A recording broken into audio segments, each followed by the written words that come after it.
Yeah, my name is Dr. Vineeth Vinayakumar. I have been coming from Sharjah, and I have been practicing aesthetics since a couple of months, and I have been attending multiple training sessions in different places of Dubai, Mumbai, Delhi, etc. But why I choose CBAM? The reason what was interested for this course was that the CBAM is giving us an international and affiliated accredited diploma in aesthetic medicine, which none of the other universities are providing us. So that was the reason I just choose CBAM.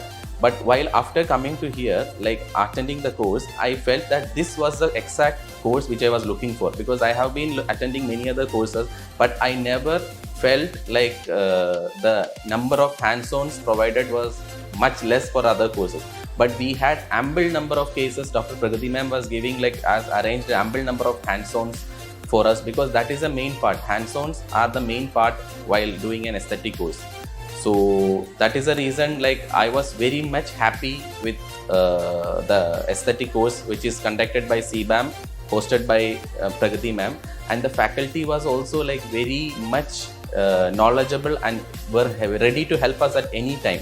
I would like to thank especially Pragati ma'am, Dr. Anil Bhel, Dr. Pasi ma'am, and Dr. Lokesh for giving us such a great opportunity and providing us a handful of hands-on cases. Thank you so much.